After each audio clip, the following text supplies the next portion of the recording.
Kinang yalam ka New Trap National Youth Movement hene kasingi ka apsa trek urumpang kila isendan ban ujor syaka Deputy Commissioner ka Riboy District ikong RM Kurba hagaba kila ujor halor ka jing sunjor jong ka jing damsat ho umyam khamdam na ka jing nang jor ka jing ya jong kikali ki baket ki markhya ki ba palat sa photon cheneng hagane ka jing ne yakendo ya ka Deputy Commissioner jong ka Riboy District nakalang ka HNYM pelalam khmat do ba Shining Star ling do ling khoi kumu President ka Riboy District uba Robert Maring Secretary hagaba lai senlang ru da uba Louis do torong President HNYM sengkimi na lor kiwe gitu kan lembaga ni kejingnya kendo ya ka Deputy Commissioner la IT ru da kadar khas ha ka bayade berkajing ujor halor kajing senjor jong kajing kieng damsat ka bala ban bu jingmai ki pai ba la da ja bo bethai ka ni kajing kieng khamtam na kajing ya ki kali ki bakit e ki mar khia batkit palat put hadu saupo tantam khamtam kum ki kali kit doyang ki kali kit do bilat bat kiwe na kali yang ka seng kala dawa na ka Deputy Commissioner bakan sim khia mador ban pik ngor halor kajing long jingman jong ka te kajing kieng lai bakjing jap sungsi kerja hak parari kejongi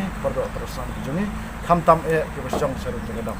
namar kum makalong menta kejingwat jingtip jongi langba jong kaseng lawat jingtip bakate ka damsat jingkiang mendam batai akan adu sam khat kunda sebab besar kabamut menta katkum ka jingjurep jing start wat bania ajong satu kejaka ki ongba katu kala kerak kete kejingkiang hakan ogo por wadang nyemla bantek lakam kene kejing kerak kala bantai lada ka bathai manu barshim kijing batkli lada ka bathai kasang kan mi syakmat lada dakano no kalentiru kasang kan maaf syuk dengan sarkar kala kuma sarkar ka deban shim ya kania kum kajing maha kamde syuk kajing ajemut namar kania ka mendam kala de ka isu ka bala de ya kran nak mensyua kamde syuk ka barang kuma kasang ka shim ba kane kajing keren jong kejengwan bu nomor 6 jong seng hang ne polisi no po kalong ba penkendit berde sarkar ba kadai ban sim sinjam bare ban repair no ya kene ke mendak lana kimla ban repair ngin sap bu deka memorandum sha power minister jong sarkar jela ba ude ban ai kanu kejing pentikena ba po lai pusngi ladi ban sanction ya kene kejing mendam bare ban pentraino ya ka da ka repairing lani da kana no kulti pasang cista kan ong ma kwan ji mento simet namar ngitip batang la bakala kejuk menta kila komen mo kila ong mai la ko abisalang bisa doyong ni klemdan kum kita kejing kemu pasang clean and clear ni wan bet tang menta kejing mento jong pai Deputy Commissioner jong da ka baburom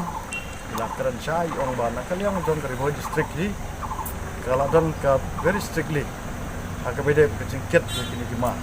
kibala palat apa palat ikalai puton kamu penthai dek dari penhap de iklam ong pat ba ka pat ka punishment ke bala sim ya kita bala perkenga dengan tip ka punishment kadon no jingkulan nak yang DC dan kalian sungi ong badang kalian sungi ngi kular scam ba napo ribhoi hi kanom dan syuk kam kata nang ni skma hapo lai puton